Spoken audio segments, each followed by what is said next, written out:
Temos, galera. Boa noite, galera. Boa noite, boa noite. Oi, oi. Aquecendo, né? Tá aquecendo, aquecendo. Gente, então, dá pra me ouvir? Beleza, né? Bem baixinho. Meu Deus, que coisa estranha. Coisas estranhas acontecem. Agora dá pra ouvir? Sei não, Guilherme, sei não. Moço daí de trás, continua baixo. Oi, Camilinha. Tudo bom? Esse aqui, já viu? Olha, esse aqui ainda tá amassado.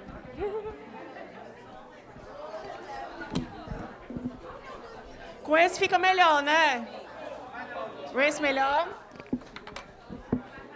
Gente, então...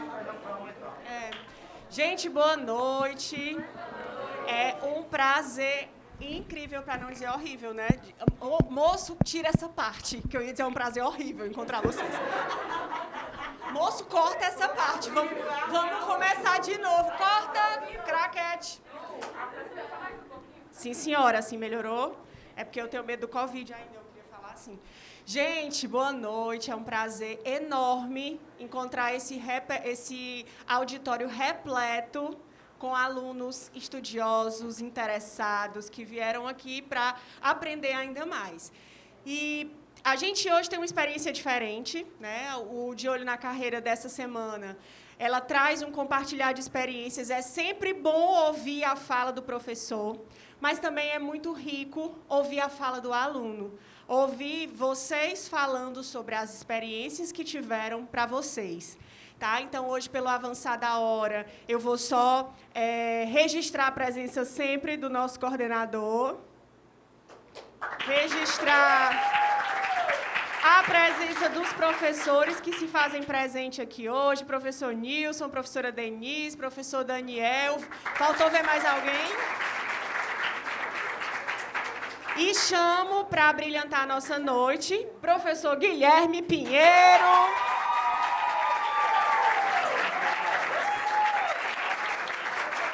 E a maravilhosa Ana Maria, que de moreno não tem nada.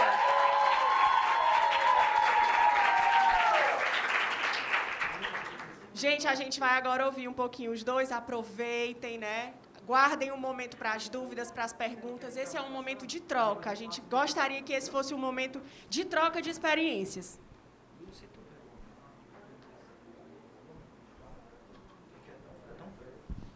Bom, gente, boa noite. Vocês se escutam bem, o pessoal que está aí atrás? Tranquilo?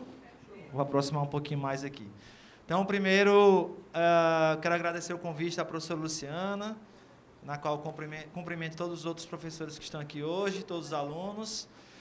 A maioria eu conheço, mas eu queria saber das caras que eu não conheço. Alguém aqui é do primeiro semestre? Joia. Segundo? Excelente. Terceiro? Ok. Quarto? Pronto, arreca todo, o resto eu já conheço. Porque a parte... Tá gravando. A partir do quinto, aí já é meu aluno, então eu já conheço.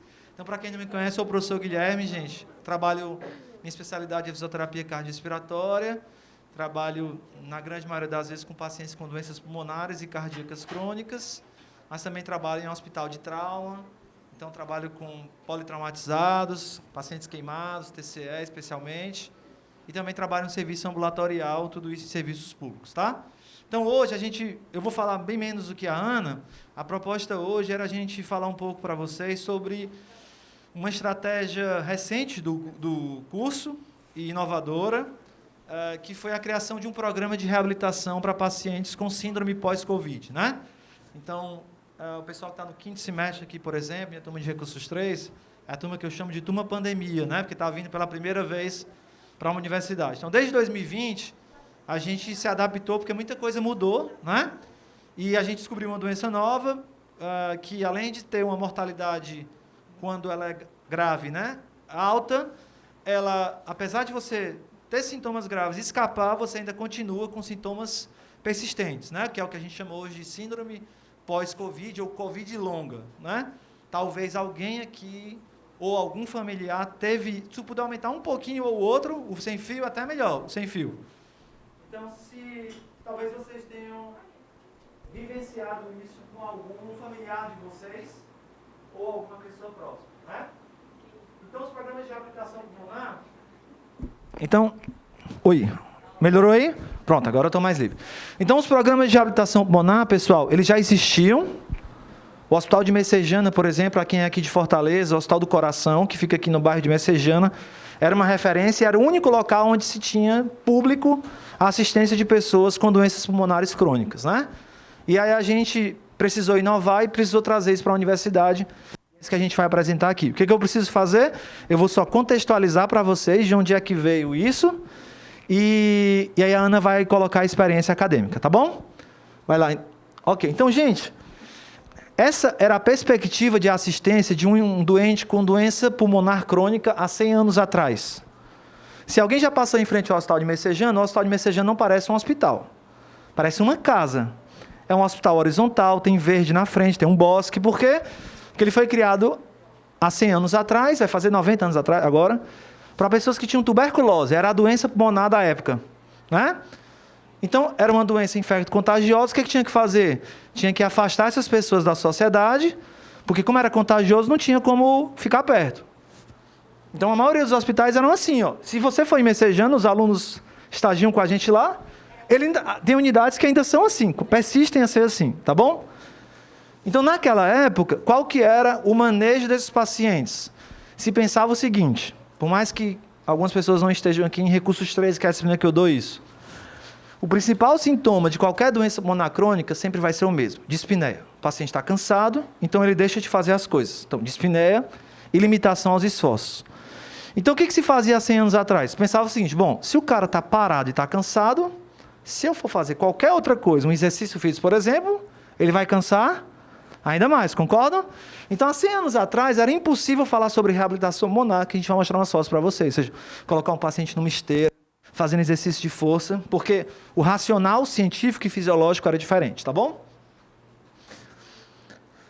Quando é que isso mudou? Mudou na década de 50, 60, quando um médico americano percebeu em uma doença chamada DPOC, que é a doença pulmonar obstrutiva crônica, mais conhecida como enfisema pulmonar, uma doença que tem relação com o cigarro, e ele percebeu o seguinte, bom, o cara tem o pulmão ruim, mas as pernas, tá em inglês, mas vou traduzir para vocês, as pernas dessas pessoas são atrofiadas. Então ele pensou o seguinte, bom, o que tem a ver? O pulmão está ruim e a perna está atrofiada. Então ele pensou o seguinte, então quer dizer que, como o cara está cansado, ele deixa de se movimentar, e como ele deixa de se movimentar, os músculos atrofiam. Então ele pensou, bom, o que se faz quando se tem um músculo atrofiado? Se faz exercício, concordam? Esse é o princípio do atleta, né? Você impõe uma carga, o músculo responde e o paciente melhora. Então ele foi o primeiro cara que pensou o seguinte, eu acho que a gente tem que começar a fazer alguma coisa nessas pessoas, eles não podem mais ficar parados. E aí um discípulo dele, pode passar. E aí um discípulo dele, que foi o professor Piri, Tom Piri, americano também, em 1969, ano que a fisioterapia foi criada no Brasil, ele desenvolveu o primeiro programa de cuidado a pessoas com doenças pulmonares crônicas, onde ele dividia esse programa em 8 semanas. Então, o paciente tinha que passar 8 semanas fazendo algumas coisas. Exames, exercício, uma consulta com um fisioterapeuta, com um médico.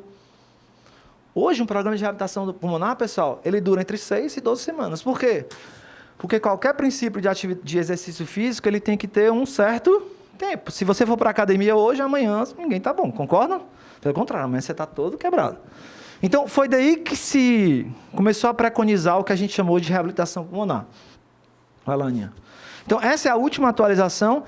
Para quem viu aqui no começo da aula, tinha um QR Code. Se vocês escanearam, vocês vão conseguir ter essa aula para vocês. Quem não conseguiu escanear, eu mando para a Luciana e ela pode compartilhar. Então, a última atualização sobre o que é reabilitação pulmonar é essa aí, de 2013, de um grupo holandês, que diz que é um treinamento multidisciplinar, que envolve treinamento físico, educação em saúde, automanejo, ou seja, o paciente se autogerenciar, se autoconhecer, e mudança comportamental. Então, quer melhorar a condição física, psicológica, social e mental. Pode passar, Aninha. Então, por que esses caras precisam fazer exercício físico e precisam de uma assistência global? Porque, apesar das doenças pulmonares, evidentemente, elas atingirem os pulmões, o cara que tem enfisema pulmonar, o problema é no pulmão, a asma é no pulmão, concordam? O tumor é no pulmão, bronquiectasia, fibrose cística, Tudo isso é no pulmão. Mas a grande maioria dos efeitos, eles são extrapulmonares.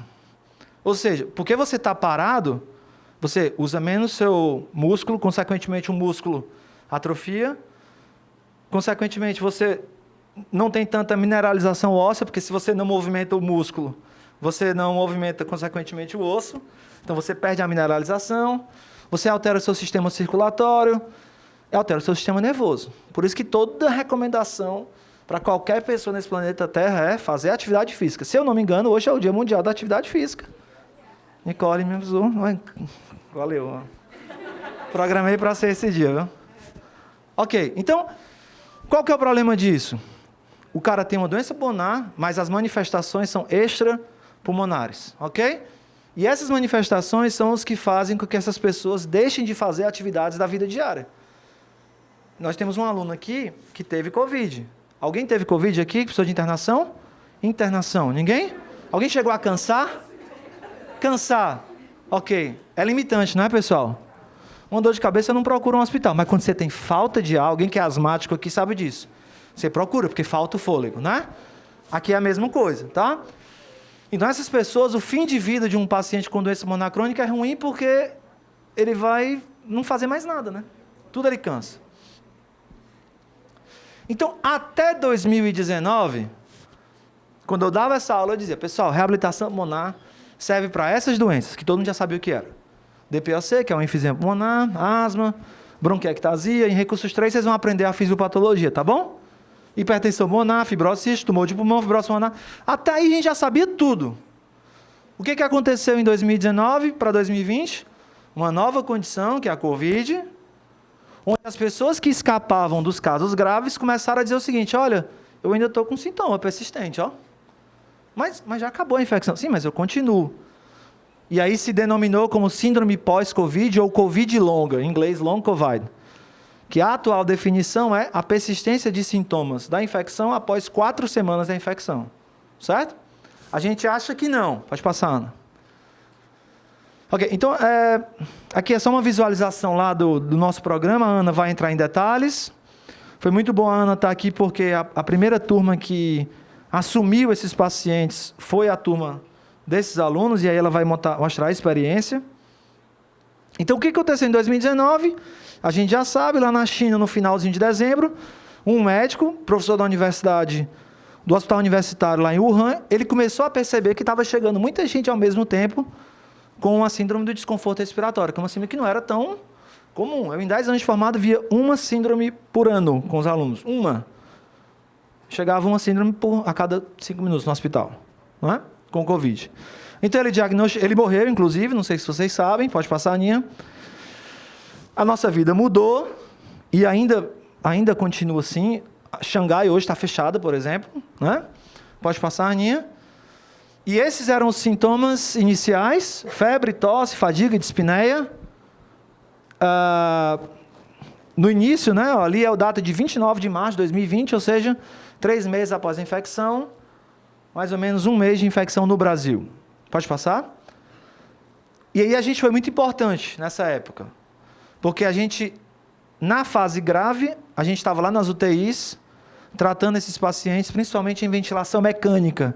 É aquele equipamentozinho, o pessoal que está entrando nesse agora, é uma máquina que faz a função respiratória acontecer com o paciente ainda sendo acometido pela doença. Tá? Então, é a gente que manuseia, gerencia esse equipamento. Ok? Porém, pode passar, Aninha. O que aconteceu? Veio as ondas, né? Já está bem na 4ª, 5ª, nem sei mais.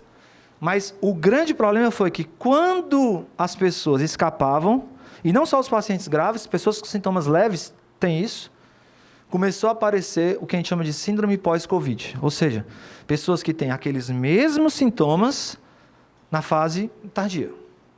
Então, esse é um trabalho bem interessante, de 2021, está aí o QR Code também, que diz o seguinte, ó, a recuperação por Covid-19 é um sprint ou é uma maratona? É uma coisa rápida ou é uma coisa prolongada? O que ele fez? Ele pegou, daqui a pouco eu vou ver, acho que são 10 mil pessoas, e acompanhou durante 6 meses. O cara tinha Covid, ele ficou 6 meses vendo quais eram os sintomas. Pode passar, Aninha? E o que é que ele viu? O que está em azul é durante a infecção, o sintoma, ok? O que está em laranja são 3 meses após o sintoma. E o que está em verde, 6 meses após. Eu vou dizer só os 3 primeiros. Fadiga, dispneia, dor de cabeça, tosse e dor muscular. Se vocês verem, ó, quase não muda nada do azul para o amarelo para o verde, concordam? Ou seja, essas pessoas, mesmo após 6 meses, mais de 80% ainda tem fadiga, que é a limitação ao esforço. Tudo que ele vai fazer, ele cansa. Pode passar. Por que isso? Qual que é a explicação? Essas pessoas ficam muito tempo na UTI, ficam muito tempo paradas, usando aquela máquina, que é o ventilador mecânico, e desenvolvem o que vocês vão aprender mais tarde, que a gente chama de síndrome do imobilismo prolongado no leito, ou seja, fica muito tempo parado, tudo altera, né? Pode passar, Aninha. Então, começaram a sair os trabalhos dizendo o seguinte, galera, é o seguinte, a doença é pulmonar, mas as manifestações são extrapulmonares, né? Então, a gente precisa fazer alguma coisa. E o que foi feito? Pode passar, Aninha? Porque o paciente tem perda de funcionalidade. Então, o que se começou a fazer em todo mundo? Temos que criar programas de reabilitação. Porque começou a chegar os pacientes. Quem estava nos estágios semestre passado, chegava e a pessoa falava, o que eu vou fazer? Que é uma doença nova. Que tu não sabe a fisiopatologia, que a gente não sabe os programas. E aí despertou um interesse no curso. Paulo Henrique, né, que encabeça aí o curso. E a gente criou um grupo de trabalho para criar um programa de reabilitação aqui na Unifor, mais especificamente no NAMI. Alguns professores, criamos o protocolo com o que tinha de melhor de evidências naquela época. Isso foi mais ou menos em abril, maio do ano passado. Em junho, julho, a gente finalizou o projeto e a universidade deu o ok para a gente iniciar. Lembrando que só tem um programa de reabilitação importante aqui no Ceará, que é no Hospital de Messejana. E aí a gente criou o projeto, a universidade acatou, ok, Aninha? E aí veio o grande desafio, que era qual? Treinar as pessoas, treinar os professores, que nem todos tinham experiência em reabilitação, a maioria, eu, Juliana, professora Juliana que está aqui, professora Riane, já trabalhávamos porque fomos crias lá do Hospital de Messejana, mas alguns não tinham, porque uma coisa é você ter especialização em fisioterapia respiratória. Outra coisa é fazer reabilitação pulmonar. Na aula que a gente deu de formação, que a Ana vai já falar, essa é a minha última fala, eu falei para os alunos o seguinte, antes de começar, uma coisa é fisioterapia, outra coisa é reabilitação pós-Covid e outra coisa é reabilitação pulmonar. São coisas totalmente diferentes. Totalmente diferentes.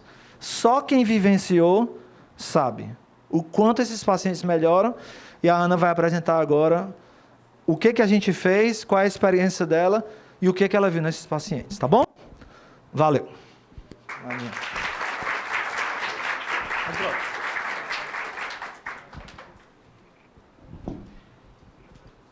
Eu falo lá embaixo? Eu falo. É melhor lá embaixo.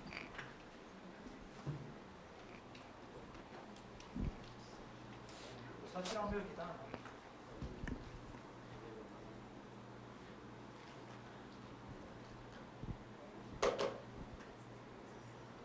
Pronto. Oi, gente, boa noite. Meu nome é Ana Maria. Eu estou no 9º semestre aqui na Unifor. E semestre passado eu tive a oportunidade de fazer parte da primeira turma do grupo de reabilitação pulmonar aqui na Unifor. E eu vou contar um pouco para vocês como foi toda essa trajetória. Pode passar, professor. Eu levar a minha bolsa aqui. Não. Desculpa. Pronto. Então, o professor estava falando das aulas preparatórias, né, do curso de formação, que foi ofertado para os professores e para os alunos. Essa foto são com os professores. Ela já está meio desatualizada. Alguns outros professores já fazem parte atualmente. E foi ofertado para os alunos do 8º ao 10º semestre. E, durante essas semanas, foram 4 aulas, então, durante 4 semanas, em agosto começou o curso, e eram aulas teóricas e práticas. Então, a primeira aula foi sobre a história da reabilitação pulmonar e as perspectivas para assistência. A segunda aula foi sobre os procedimentos de avaliação, onde a gente via os testes que a gente usa e os questionários que a gente aplica. E a próxima aula foi sobre procedimentos de intervenção, onde a gente via sobre os exercícios. E a última aula que foi sobre avaliação e treinamento de exercícios. Pode passar, professor. Que já era mais prática. E o diferencial foi que a gente fez a prática na gente, então os alunos que faziam. Então, a gente fez o teste da caminhada, a gente fez o teste de tentar levantar, um RM, a gente fez todos esses testes. A gente leu todos os questionários. E, no meu ponto de vista, esse foi o grande diferencial para a gente chegar, para nós chegarmos preparados na atenção do paciente. Pode passar. Pronto. O que a gente avalia na reabilitação pulmonar aqui na Unifor? Para avaliar a capacidade física, a gente realiza o teste da caminhada de 6 minutos, que, basicamente, o paciente vai andar num percurso de 30 metros, é lá no corredor do NAMI, essa faixa azul foi feita só para reabilitação pulmonar, num percurso de 30 metros, onde ele vai voltar, e a gente vai contar as voltas, a gente vai ver o tanto que ele andou, né, a quantidade de metros, e isso vai dar uma ideia da capacidade física dele, certo? Outro teste para avaliar a capacidade física é o teste incremental de membros inferiores, que a gente já vai fazer na bicicleta ergométrica, e ele segue a mesma ideia do teste da caminhada de 6 minutos, só que na bicicleta. Pronto. Para avaliar a capacidade funcional, pode apertar mais uma vez, professor. Pronto. A gente faz o time up and go, que, basicamente, o paciente vai levantar de uma cadeira, vai dar a volta no cone e voltar. Nisso, a gente vai cronometrar o tempo que ele demora para fazer esse percurso, e, dependendo do tempo, a gente vai ter uma ideia também da capacidade funcional dele. Pode apertar de novo, professor. O próximo é o teste de sentar e levantar, onde a gente vai contar quantas vezes o paciente senta e levanta durante 1 minuto. Vale ressaltar que o paciente pode parar na hora que ele quiser, porque são pacientes, às vezes, que estão muito cansados, então ele pode parar. Para avaliar a força, a gente faz a dinamometria manual, onde a gente vai ver a força de preensão palmar do paciente, com o dinamômetro, que é esse do lado, e o teste de força muscular, um RM, onde a gente vai ver a repetição máxima dele com o peso máximo. Então, ele só precisa fazer uma repetição, mas sem compensar nenhuma vez. Então, como a gente faz? Pode apertar mais uma vez. Pronto, como a gente faz? A gente coloca um peso, pede para o paciente realizar a atividade. Se ele não compensou, a gente vai aumentando. Quando ele compensar, se ele usar musculatura acessória, se ele fazer alguma coisa desse tipo, a gente volta até encontrar o peso em que ele não compensa. Chegamos aos questionários. São alguns questionários. E, para avaliar a qualidade de vida, a gente usa o SF36, que ele é extenso, são 36 perguntas. A gente vai aprendendo a mexer com ele na prática, até a gente se familiarizar com o recurso, né? Com o questionário. A gente usa também o PCFS, que é o questionário de estado funcional pós-Covid-19. Então, a gente já vê que tem elementos atuais. O nosso programa está inserido nesse contexto atual, né? Para sintomas depressivos, o PHQ-9, a gente tem que fazer todas as perguntas, então, às vezes, nós fazemos perguntas delicadas para o paciente, e toda essa atenção, todo esse cuidado, os nossos professores falam no curso de formação, todo o cuidado que a gente tem que ter com essas perguntas, né, nos questionários. Aí, o MRC é para a dispneia, né, que é a falta de ar, é bem simples também. E chegamos no nosso protocolo. O protocolo aqui da Unifor são 3 atendimentos semanais durante 6 semanas, totalizando, então, 18 atendimentos. Quando o paciente chega, a gente avalia os sinais vitais dele. Então, assim que ele chega, a gente coloca o oxímetro para ver a oximetria, a gente vê a frequência cardíaca, a gente vê a pressão arterial e já coloca na ficha, porque são questões muito importantes vendo a gravidade dos nossos pacientes, né? Outro ponto muito importante é o grau de dispneia e fadiga pela escala de Borg. Pode passar. Essa é a escala de Borg. E ela é importante porque Durante as atividades, a gente pergunta sempre para o paciente como é o cansaço que ele está sentindo, de 0 a 10, sendo 0 nenhum cansaço e 10 muito cansaço. Qual é o grau que ele sente? Isso é importante para a gente acompanhar ele durante os exercícios. E é importante também que ele saiba, que ele se familiarize com a escala, porque para facilitar a nossa conversa com o paciente, e a gente vê que é uma escala muito simples também. A gente tem esse estímulo visual, tanto das cores como das carinhas, né? É tão importante que tem lá no NAMI, eu acho que tem mais um, né, professor? Não, são essas duas que a gente tem nas pranchetas também. Pronto, a gente tem esses 2 banners lá no NAMI para ajudar os pacientes nesse aspecto. Vou mostrar, aproveitando a Ana agora, esse é o espaço que a gente teve que transformar no NAMI. Todo mundo em VIP1 chegou a visitar o NAMI? Visitaram? Então esse é o espaço do corredor da esquerda. A gente fez um pequeno ajuste, por quê? Porque o tratamento... Oh, desculpa. Perdão, Então a gente teve que fazer uma adaptação que foi qual? O ideal é que esses pacientes façam o tratamento em grupo, para que um veja o outro trabalhando, né? A gente ainda tem uma limitação que é o processo de biossegurança. A gente não pode ter muita gente também ao mesmo tempo, né? Por razões óbvias, né? Então a gente alterou um pouco os equipamentos de força, e como a Ana falou, a gente tentou deixar os instrumentos de monitorização o mais fácil possível para que eles possam visualizar e darem sempre feedbacks durante a assistência, tá bom? Esse é um pedaço da ficha de evolução que nós temos, que eu coloquei justamente para vocês verem a importância de ver os dados antes e depois da intervenção. E todos esses dados são usados para pesquisa também, então é importante que todo mundo esteja treinado para preencher direitinho a evolução. Pronto, o aquecimento. O paciente chega, depois que a gente vê os sinais vitais, começa o aquecimento, que é um aquecimento simples. A gente faz um alongamento de membros inferiores e superiores, cervical, aí a marcha estacionária e também os senta-levanta, tudo no tempo.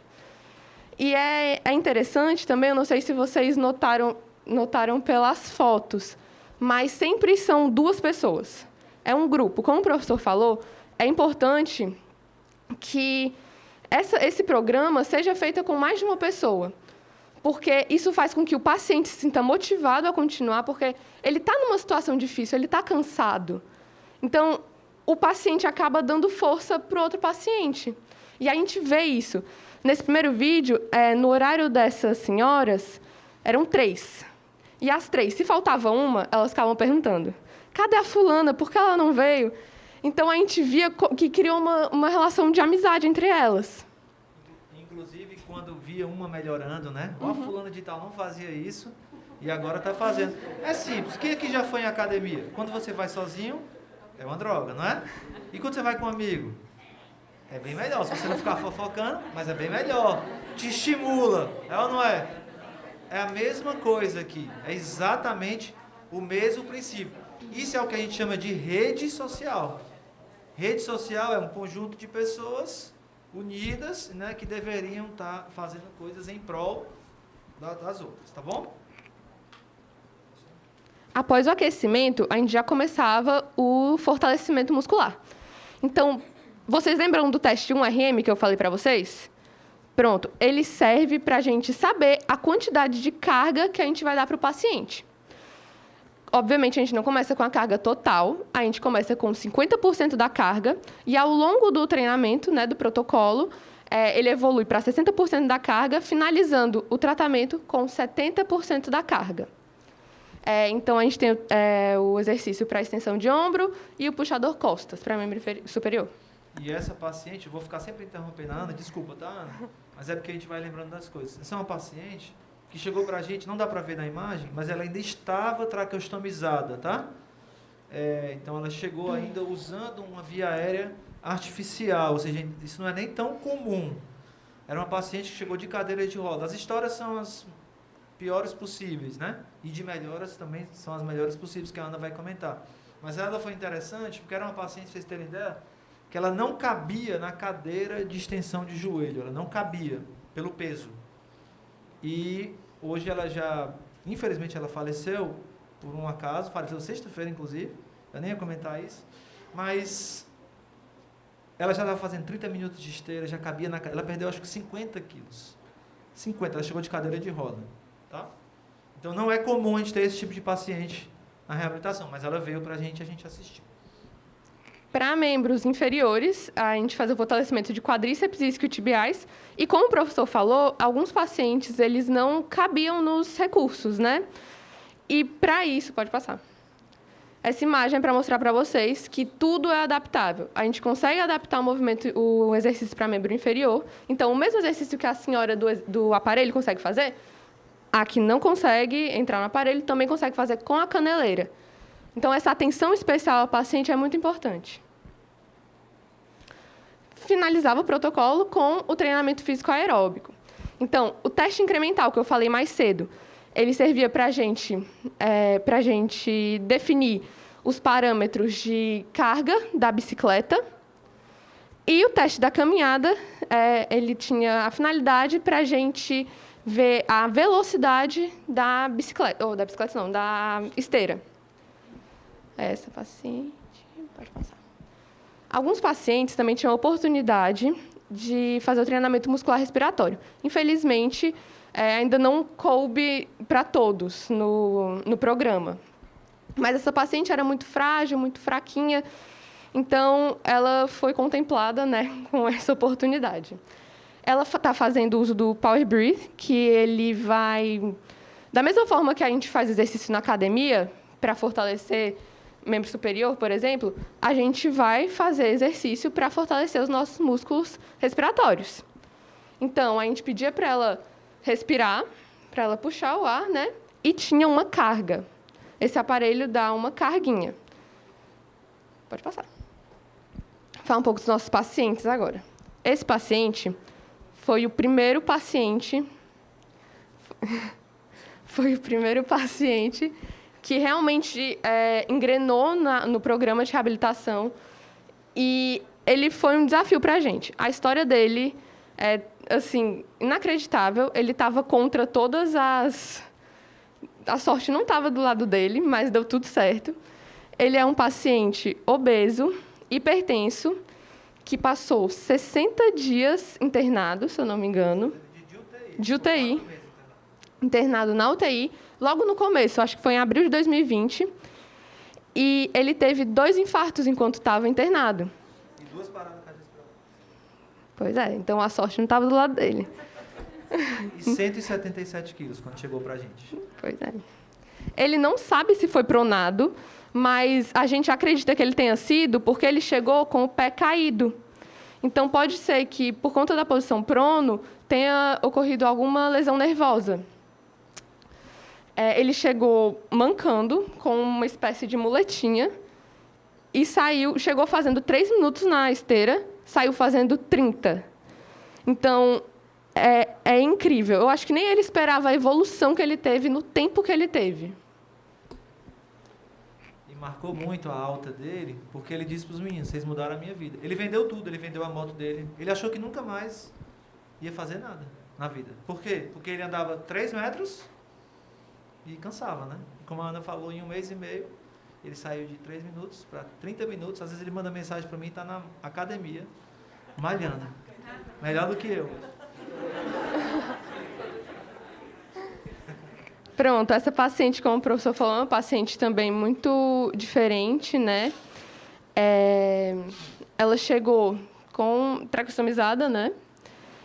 E muito difícil, porque ela foi pronada também, só que a lesão dela, a lesão nervosa, foi em membros superiores, então ela não conseguia levantar os braços. Então, na avaliação, minha turma só avaliou ela, a turma que tratou ela foi a desse semestre. Na avaliação foi muito complicado, por exemplo, esse exercício que ela está fazendo, ela não conseguia fechar a mão em volta do bastão. Então, a gente amarrou com um TheraBand, foi uma adaptação. Foi uma adaptação. Então, a gente vê que ela já estava evoluindo bem, né? Pode passar. Ela já estava com 30 minutos de esteira, essa paciente. 30 minutos. Então, esses eram os nossos atendimentos, sempre muito movimentados. E divertido a turma de quarta, né, professor?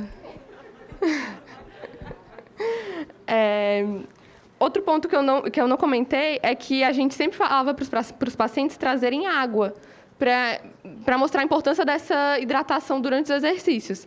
Até porque a gente tinha que ter muita atenção com eles. Pode passar, professor. É um vídeo.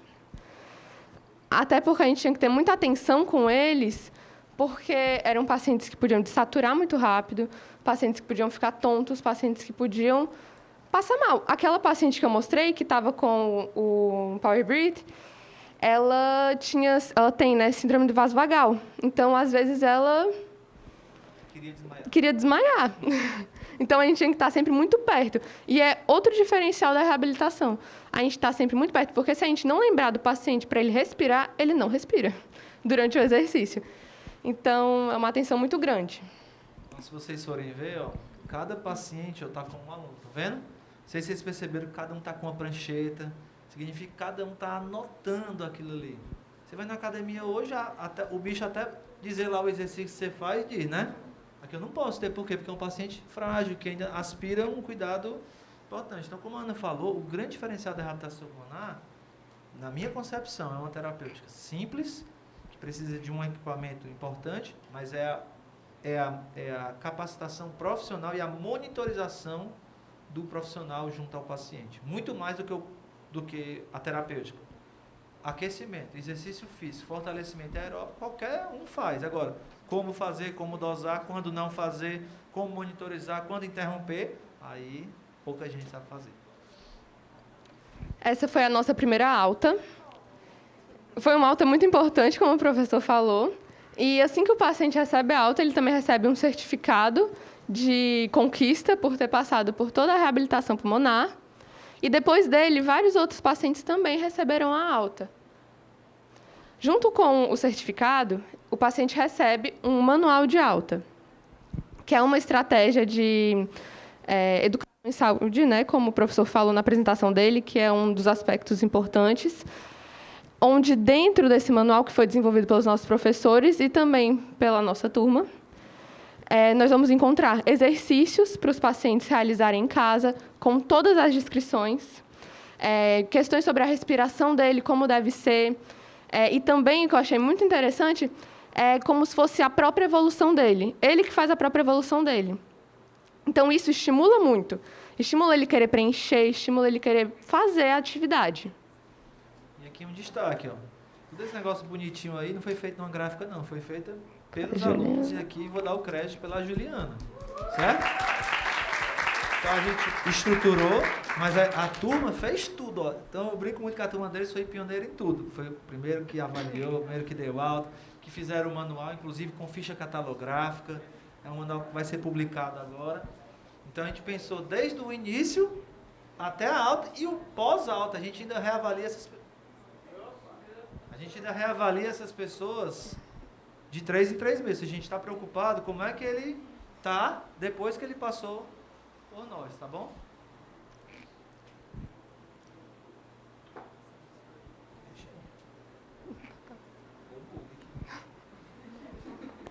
Peraí, só um minutinho.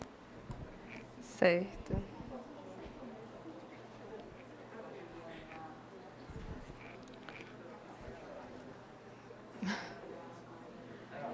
Tá, eu posso continuar?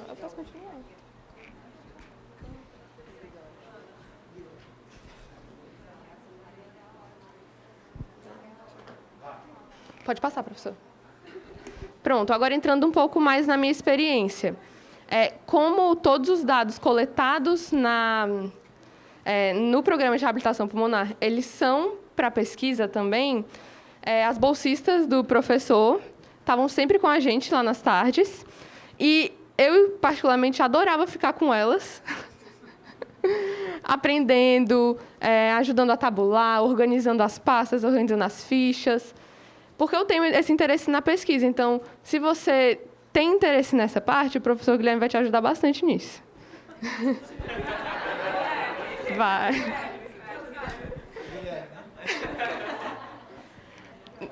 Não, Outro ponto muito importante que eu vi que agregou bastante na minha vivência mesmo, nos estágios, é a relação que a gente tem que ter com o nosso paciente. É muito importante que a gente crie um vínculo com ele, tanto para a gente como para ele. Porque quando ele se sente confortável, quando ele gosta da gente, ele se sente mais motivado a fazer o exercício. Ele não está só porque ele tem que estar lá. Ele está porque ele quer estar lá, porque ele gosta. Isso é muito importante. E eu coloquei essa foto especificamente da esteira, porque conversar com o paciente durante a esteira é a melhor coisa. Ele chega lá querendo fazer 5 minutos, sai fazendo 15. Então, é importante. No começo é mais difícil, né, Ana? No começo é mais difícil. 3, 4, depois, quando ele começa a falar na esteira, porque tem paciente que não consegue nem tomar água na esteira, porque ainda está cansado. Mas depois que, hoje, por exemplo, as meninas fizeram 30 minutos com uma paciente que só tem um pulmão, teve Covid, a mulher toda guenza. E hoje, 25, não, foi 25, né, Renata, Dona Jesus? Ela desatura, né, ou seja, a saturação de oxigênio dela cai. Ela ficava 3 minutos em cheiro, hoje ela saiu com 25 minutos. E hoje a gente quer parar, ela não deixa. Não, quero continuar. Para você ver isso que a Ana falou. Por quê? Porque eles começam a ficar confiantes. Certo? Eles começam a dizer, aí como é que ele começa a dizer para a gente? Lembra bem da dona Fátima, uma paciente que o Guilherme sempre atendia, que ela dizia assim, doutor, isso a gente avaliou só no começo, né? Quando dava ali mais ou menos 2 semanas, ela falava, doutor, estou tão melhor, agora eu vou para a parada de ônibus e não canso mais. Ou seja, é uma forma dela relatar que a limitação ao esforço dela está menor. Onde é que você vai comprovar isso? Naqueles testes que a Ana colocou, mas no dia a dia ela fala isso, ó. Doutor, eu ia para parada, morri de cansado. Agora, hoje mesmo uma paciente disse, a dona Marília, que é uma paciente ainda de muleta, a filha dela também é nossa paciente, ela falou, olha, doutor, tá de parabéns, andou como se fosse daqui até, não sei quando, deu 2 quilômetros sem parar, ainda está com 2 muletas, vocês terem ideia. Ou seja, essa é a forma como o paciente tem a percepção da melhora da capacidade física e funcional dele, certo? Sempre monitorando também, gente, porque às vezes ele não consegue ficar 20 minutos na esteira, mas ele quer, então tem que estar sempre monitorando. Pode passar. E eu vou finalizar com essa imagem, que eu acho que é muito significativa para todo mundo que estava lá, porque nessa foto a gente vê uma bolsista do professor representando nessa parte da pesquisa. A gente vê uma profissional do NAMI, porque esse paciente foi encaminhado da parte dos profissionais da casa para a gente. Então, a gente vê essa atenção que o NAMI também está tendo com o nosso programa. E a primeira turma, com o primeiro paciente que recebeu alta, com a esposa, a família. Então, nesse dia, ele falou tudo que o professor disse para a gente, que mudou a vida dele, que ele estava desacreditado, que ele pensava que ele nunca ia sair, nunca mais ia conseguir fazer as coisas que ele fazia antes, e agora ele consegue. Então, foi um dia muito importante para a gente da reabilitação. E eu espero que, assim, foi uma experiência muito enriquecedora para mim. E próximo semestre eu vou para a Super 3, e eu sei que algumas turmas de Super 3 ficam na reabilitação. Todas? Ótimo. Então, estou muito feliz que próximo semestre eu vou estar de novo nesse programa que é tão bom. Tão bom.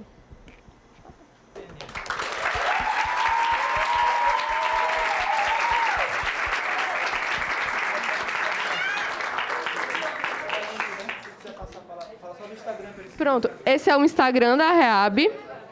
Não saiu ainda, tá? Para quem se interessou, pode seguir lá, que tem as informações. E é isso, gente. Obrigada. Tudo bem. Ana Maria trouxe a torcida, né? Isso é muito linda. Sempre. Meninos, olha como é lindo, né? Eu acho que a riqueza desse momento está aqui, né? Sempre nessa dupla que a gente faz, aluno, professor, professor, aluno. Quanto que a gente tenta mostrar e trazer para vocês. Lembro demais, essa turma foi minha turma de criança 2 durante a pandemia. Atenderam por telemonitoramento crianças com paralisia cerebral e tinha horas que eles diziam assim, meu Deus, louca essa professora. Mas vocês, não era não? Era bom demais. Mas se reinventavam, né? Junto conosco, eu sempre dizia assim, gente, vai sair coisa boa daqui. A gente tem que olhar o lado bom de tudo. E o lado bom está aqui. Na produção, né, que foi gerado, no filho que nasceu, nesse manual, nesse programa tão bonito. E aí eu queria saber se vocês têm alguma pergunta, se vocês gostariam de fazer alguma consideração. Vocês têm uns minutinhos. E antes, se alguém quiser, claro, fica à vontade. Vou aproveitar esse momento, porque a gente vai abrir pelo nosso grupo de pesquisa, que é um grupo que assiste pacientes com doenças pulmonares crônicas, esse mesmo curso de formação que a gente deu só para no ano passado, para os professores que iriam estar lá, né? E para os alunos que estariam lá, que são os alunos do 8º, do 9º e do 10º, a gente vai abrir para a comunidade em geral. Então, mesmo você está lá no primeiro semestre, não tem problema. Por quê? Porque ele vai ter aspectos teóricos práticos, e a gente espera que depois do curso a gente consiga fazer pelo menos uma visita, que cada um do grupo faça uma visita, porque o programa acontece segunda, quarta e sexta, manhã e tarde, são 2 turnos, né, com pacientes diferentes. Então a gente vai tentar fazer uma escala para que vocês possam vivenciar, certo? Então a gente vai lançar, provavelmente serão 3 segundas no AF manhã, e aí eu acho que o Paulo vai disparar ou CA um link no Google Forms. Vocês podem fazer as inscrições, em princípio são 80 vagas, tá bom? Ainda pelo problema ainda estrutural de não ter muita gente, não poder ter muita gente ainda nas salas. Mas eu acho legal, a gente vai emitir o certificado, então fiquem à vontade, porque daqui a pouco vocês estão em TCC, podem fazer seleções para grupos de pesquisa que assistem essas pessoas, o meu, a professora Juliana está lá atrás também, a professora Riane, ou seja, que fazem pesquisas ali dentro dessa linha, ou aqui, ou no Hospital de Messejana, a Ju, por exemplo, faz muita pesquisa lá no Hospital de Messejana, então pelo menos você vai ter uma base. E uma coisa que eu sempre falava para os meninos, só tem esse tipo de experiência em reabilitação pulmonar agora no NAMI e quem é para Messejana. Então eu conheço pouquíssimas pessoas no Ceará que trabalham com reabilitação pulmonar. Eu tive a experiência porque na época eu fui bolsista da coordenadora lá da reabilitação, mas não tinha uma disciplina que você ia lá, vou ficar aqui na reabilitação. Não existia. Então agora faz parte da matriz curricular, ou seja, o aluno vocês vão passar por lá, nem que não queiram, mas vão. Pelo menos um dia na semana vão. Então isso é um diferencial no mercado. Por quê? Eu juro para vocês, quando veio as ondas de Covid, não tinha fisioterapeuta de UTI. Quantas ligações eu recebi, não tinha mais gente para colocar. E quando veio o pós-Covid, não tinha mais gente para indicar de tanta gente para o pós-Covid. É claro que diminuiu agora, diminuiu. Mas essas pessoas precisavam estarem capacitadas para assistir esses pacientes. Então, quem passa por lá, eu sei que eu passei com um aluno, a sua vida muda, entendeu? Muda, né? Que você vê assim, meu Deus, como é que pode? Esse cara estava morto. E agora, o cara estava... O Thiago, que é esse primeiro paciente, a gente reavalia esses pacientes com 3 meses de alta e com 6. E a gente reavaliou ele agora, foi a turma nova, e foi em fevereiro. Aí eu mandei uma mensagem para ele e respondeu assim no WhatsApp. Ô, professor, tudo bem? Pode deixar a avó aí? Eu disse, Thiago, tá tudo bem, cara, tá cansado? Tô na academia aqui, professor, na esteira. Tô cansado. Ou seja, mudou, né? Mudou a vida dele. É um cara hoje que, como a Ana falou, esse autogerenciamento dele, ele sabe que ele tem que fazer isso pro resto da vida. E ele perdeu o sogro por Covid na mesma época. Na mesma época, né? Então ele sabe que ele precisa continuar fazendo isso para se manter estável durante todo o resto da vida dele. Certo? Então isso muda a vida das pessoas. Elas nunca mais esquecem de vocês, mas nunca mais mesmo. Certo? Então se alguém que tiver alguma pergunta, pode ficar à vontade, ou para mim ou para a Ana. Alguém? Rafael, quer perguntar, Rafael? Não? Denise, professor Nilson, querem perguntar? Gente, eu acho que foi muito, muito esclarecedor, né? Agradeço sempre, é sempre maravilhosa a troca de experiência com o Guilherme e com os alunos que estão ao redor dele. Todos passam, né, pelo Guilherme e todos têm a possibilidade de beber aí dessa fonte, assim como da professora Juliana, que está ali atrás, assim como dos professores de estágio supervisionado 3. Mas aproveitem esses momentos, porque eles são realmente muito significativos na vida de vocês. Tanto enquanto alunos, como quanto profissionais. Porque, vejam, vocês ainda estão em formação e já estão transformando as vidas dos pacientes de vocês. Vocês ainda não são fisioterapeutas formados, mas nesse processo vocês já conseguem ver, sentir, né, o reconhecimento do paciente em relação às mudanças que nós proporcionamos para eles, tá? Então, gostaria de agradecer de forma simbólica aos nossos palestrantes.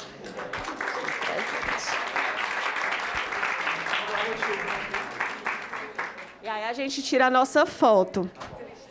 Vem aqui, vem a Ana. Aninha, esse é seu. Não, esse é do Guilherme. Professora, não, eu tô aqui. Isso. Legal. Parabéns, meu amor. Vamos tirar uma foto, né, com você? E parabéns. Valeu. Parabéns pelo projeto, parabéns por ser você. Veio pra cá. Estamos na melhor, bota com o bicho assim. Estamos na melhor.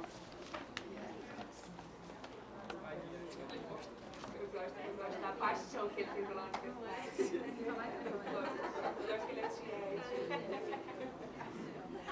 E aí, dessa vez, a gente tem um brinde que não foi virtual, porque o Wanderson ainda não pegou o brinde virtual dele, mas está lá o brinde dele. Era para ti que era para ele? Disse que era... Vai sexta-feira pegar o brinde dele. E hoje tem presencial. Camilinha, de quanto a quanto? De 2 a 59. 57. Gui, é tu. 2, que vai ter a primeira pessoa que chegou. O 2. Quem é o 2? Renata! Parabéns, Renata! Uhul!